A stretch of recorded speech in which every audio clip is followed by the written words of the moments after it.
Lorsqu'un homme commence à s'éveiller, il s'éloigne naturellement de la foule. Non pas qu'il déteste les gens, mais parce que la manière habituelle d'entrer en relation cesse d'avoir du sens.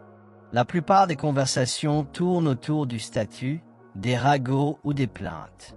Une fois qu'il commence à voir clair dans ce jeu, il lui devient difficile de s'y engager. Il n'est pas amer. Il ne s'isole pas par orgueil. Il a simplement cessé de courir après ce que les autres poursuivent encore. Il commence à remarquer la comédie dans les interactions quotidiennes, le besoin d'être aimé, d'appartenir, de dire ce qu'il faut. Et sans en faire toute une histoire, il se retire discrètement. Les gens peuvent encore lui faire signe. Ils peuvent encore lui proposer des banalités, mais le lien n'est plus là, car il n'a jamais été réel. Il n'a pas coupé les ponts. Il n'a pas brûlé de relations. Il a simplement arrêté de faire semblant. Et quand il fait cela, la distance se crée d'elle-même. C'est le début de la solitude, non pas de l'isolement, mais de l'espace entre celui qu'il était et celui qu'il devient. Il commence à voir clairement que ce qui unit les gens n'est pas réel. Ce n'est pas profond. Ce n'est pas la vérité. Ce sont des habitudes, du confort et des illusions partagées. Les gens se lient en se plaignant de leur travail, en courant après un statut, en défendant des idées qu'ils n'ont jamais vraiment remises en question. Lui aussi le faisait autrefois. Il pensait que c'était de la connexion, mais maintenant, cela ressemble plus à du bruit. Il remarque à quel point les gens parlent souvent pour éviter le silence, combien d'énergie est dépensée à maintenir les apparences, ce besoin constant de validation, d'accord, de réassurance. Une fois qu'il n'a plus besoin de ces choses, il voit à quel point les autres en dépendent, comment les relations survivent souvent non pas grâce à l'honnêteté, mais parce que chacun accepte de maintenir l'histoire en cours. Il comprend pourquoi les gens s'accrochent à ce qui leur est familier. Il se soucie toujours des autres. Il écoute encore, mais il ne joue plus le jeu. Ce changement, aussi subtil soit-il, crée une distance tout seul. De l'extérieur, il peut sembler inchangé. Il est toujours présent, toujours poli. Il n'a pas complètement disparu. Mais quelque chose de fondamental a changé. Et les gens autour de lui le ressentent, même s'ils ne peuvent pas le nommer. Ils sentent qu'il ne cherche plus à impressionner qui que ce soit, qu'il ne recherche plus l'approbation, qu'il ne joue plus au jeu social. Certains trouvent cela admirable. D'autres le trouvent déstabilisant, car il n'est plus facile à déchiffrer, parce qu'il ne joue plus pour personne. Il ne flatte pas, ne rivalise pas, ne divertit pas, et cela le rend difficile à cerner. On peut dire qu'il est distant, trop silencieux, ou qu'il a changé. Ce qu'on veut vraiment dire, c'est qu'il ne correspond plus au rôle auquel on s'était habitué. On l'aimait mieux quand il reflétait les valeurs des autres. Maintenant, il reflète autre chose, quelque chose de stable, qui ne dépend pas du besoin d'être aimé. Les gens le voient, mais ils ne le connaissent pas vraiment, car le connaître maintenant exigerait de voir ce qu'ils voient. Et la plupart des gens ne sont pas prêts pour cela. Ils croyaient autrefois que rester connecté signifiait être impliqué, se montrer, participer aux conversations, maintenir les apparences. Mais avec le temps, cette définition a changé. À mesure que ses priorités se sont tournées vers l'intérieur, il a cessé de s'engager par obligation.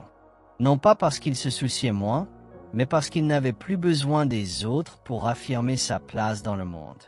Il valorise toujours la connexion, mais pas si elle dépend d'un engagement constant, d'une performance émotionnelle ou d'une négociation subtile pour être approuvé. Il ne se retire pas par ressentiment. Il ne trouve simplement plus de valeur à maintenir des relations basées sur le paraître ou les attentes.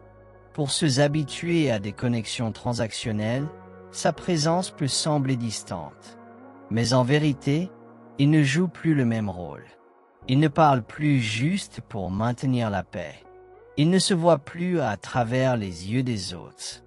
Ce qui émerge dans cet espace n'est pas la solitude, mais la clarté.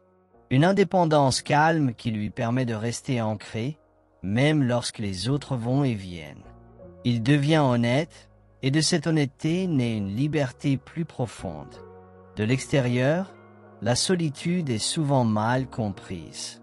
Pour la plupart, être seul signale un manque d'amis, de but, d'appartenance.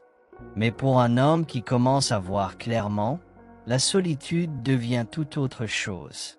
Il ne remplit plus son temps avec des distractions justes pour éviter d'être seul avec lui-même. Il ne recherche plus une compagnie constante pour fuir l'inconfort.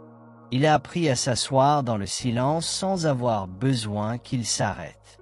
Ce que les autres décrivent comme de la solitude n'est souvent qu'une immobilité inhabituelle. Ils assimilent l'absence de bruit à du vide. Il a réalisé que la plupart de ce qui remplit une journée ordinaire, conversation, tâches, obligations, n'est que du bruit qui se fait passer pour important. Dans la solitude, il se voit sans déformation. Il n'y a personne à impressionner, aucune image à maintenir, et cette clarté, bien qu'inconfortable au début, devient une source de force. Il n'évite pas les gens, mais il ne dépend plus d'eux pour se sentir complet. Ce changement déconcerte souvent les autres. Il suppose qu'il doit être renfermé, déconnecté, voire arrogant. Mais en réalité, il est simplement satisfait de sa propre présence.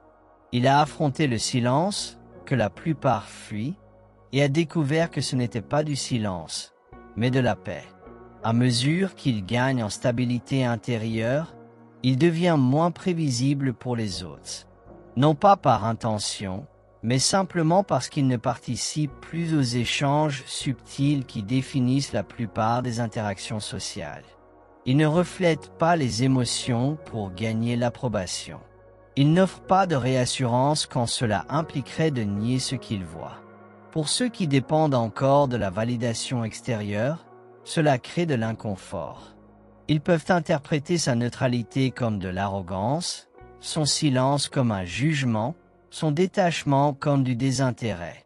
En réalité, il n'est rien de tout cela. Il n'est simplement plus investi dans la gestion des perceptions. Ce qu'on appelle connexion est souvent une performance, un accord mutuel pour maintenir certaines illusions. Une fois qu'il sort de cet arrangement, sa simple présence le perturbe. Il n'argumente pas, ne provoque pas, n'essaie pas de convertir qui que ce soit à sa vision. Mais l'absence de signaux familiers, approbation, flatterie, renforcement émotionnel, rend les autres mal à l'aise. Beaucoup de ces anciennes amitiés commencent à s'estomper, non pas à cause de conflits, mais parce que leur fondation ne tient plus.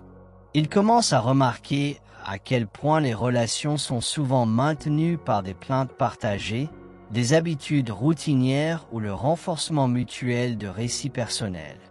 Une fois qu'il ne participe plus à ces schémas, la connexion s'affaiblit d'elle-même. Il ne ressent plus le besoin d'offrir son accord pour appartenir. Il n'entretient plus de conversations qui évitent la substance et il n'a aucun intérêt à maintenir des liens qui l'obligent à se réduire. Ce changement n'est pas un rejet des autres. C'est le résultat d'un choix sur ce dans quoi il est prêt à investir son énergie. La véritable amitié devient quelque chose de plus discret, plus simple et bien plus rare. Elle n'est plus basée sur des illusions partagées, mais sur une reconnaissance mutuelle. Deux personnes qui n'ont pas besoin l'une de l'autre, mais choisissent de marcher côte à côte sans attente. Ces connexions ne peuvent pas être fabriquées. Elles émergent naturellement, si elles émergent, et seulement lorsque les deux individus ont cessé de chercher à être complétés par l'autre. La plupart des interactions sociales reposent sur des règles implicites. Tu valides ma perspective, je valide la tienne. On ne va pas trop loin, on ne remet pas en question les présupposés de l'autre, on fait semblant d'être d'accord même si ce n'est pas le cas. Il jouait autrefois selon ses règles, car tout le monde le faisait. Mais une fois qu'il commence à s'en détacher, la dynamique s'effrite. Il ne donne plus de réconfort juste pour apaiser les tensions. Il ne fait plus semblant d'être d'accord quand il ne l'est pas. Il en a fini avec les petits gestes qui rassurent les autres mais le font se sentir faux. Ce n'est pas de la défiance, c'est de la clarté. Et cette clarté est perturbante car elle expose à quel point la vie quotidienne repose sur l'évitement mutuel de la vérité. Les gens le remarquent, même s'ils ne comprennent pas ce qui a changé. Ils sentent que quelque chose de familier a disparu. L'échange constant de réconfort, de validation et de distraction. Sans qu'il alimente ce système, celui-ci s'affaiblit. Les conversations deviennent maladroites. Les gens se manifestent moins. Ce qui semblait chaleureux et familier devient tendu et inconfortable. Pas parce qu'il a fait quelque chose de mal, mais parce qu'il a cessé de jouer le jeu. À mesure que sa compréhension s'approfondit, quelque chose d'inattendu se produit. Il commence à avoir besoin de moi. Pas seulement matériellement, mais émotionnellement, socialement, voire intellectuellement. Il ne cherche plus la reconnaissance. Il ne dépend plus des autres pour confirmer ce qu'il sait déjà intérieurement. Et à mesure que ce besoin disparaît, beaucoup de relations qui en dépendaient s'évanouissent aussi. C'est le paradoxe. Plus il devient clair, plus sa vie devient silencieuse. Pas parce qu'il s'est fermé, mais parce que tant de ce qui remplissait autrefois son temps était enraciné dans une quête de validation extérieure. Sans cette quête, la plupart des activités sociales semblent facultatives, voire inutiles. Il cesse d'essayer d'être compris. Il n'a plus besoin d'expliquer. Il ne mesure plus sa présence par la place qu'il occupe dans la vie des autres. De l'extérieur, cela peut ressembler à un retrait. Mais à l'intérieur, c'est l'opposé. Un ancrage dans quelque chose de solide et de réel. Il valorise toujours la connexion, mais seulement quand elle émerge naturellement, sans exigence ni performance. Il n'est pas devenu froid. Il n'est simplement plus dépendant. Et dans ce détachement, il trouve une profondeur qu'on ne peut atteindre par l'attachement. Une fois éveillé, il ne peut plus ignorer ce qu'il voit. Il regarde en lui, et le bruit s'apaise. Il regarde le monde, et le monde est encore endormi. Il voit la fausse certitude dans les yeux des gens, les rôles qu'ils jouent, les croyances qu'ils ne remettent jamais en question, le mouvement constant qui masque une immobilité intérieure qu'ils n'ont pas touchée. Il n'en vit plus ce que les autres appellent connexion, car il en comprend le coût. Cela exige souvent l'accord, la performance, la conformité, et il ne troquera pas la vérité pour le confort de s'intégrer. Pourtant, une part de lui se souvient, une part qui espère discrètement, non pas une foule, non pas une compagnie, mais quelqu'un d'éveillé, quelqu'un qui a vu ce qu'il a vu, ressenti ce qu'il a ressenti. Quelqu'un qui n'a pas besoin qu'il soit plus petit, plus silencieux ou plus conciliant pour se sentir en sécurité. Une telle rencontre est rare. Elle ne peut être forcée, et il préférerait attendre dans le silence plutôt que de faire semblant dans une conversation. Alors, il marche seul, non pas parce qu'il aime être à part, mais parce que, dans un monde encore en train de rêver, l'authenticité est plus précieuse que l'acceptation. À un moment donné, la solitude cesse d'être inhabituelle. Elle devient normale, non pas vide, mais silencieuse. Il ne perçoit plus la distance comme un problème à résoudre. Il la voit pour ce qu'elle est, le résultat naturel de ne plus faire semblant. Tandis que d'autres s'entourent de bruit, il a appris à vivre dans l'immobilité. Alors que beaucoup courent après l'attention, il avance sans demander à être vu. Les gens supposent souvent qu'il doit se sentir seul, comme si n'importe quelle compagnie valait mieux que marcher seul. Mais ils confondent l'isolement avec l'absence. Il n'est pas absent, il a simplement cessé de jouer. Il préfère l'espace que crée l'honnêteté à la proximité qu'exige l'illusion. C'est le changement final.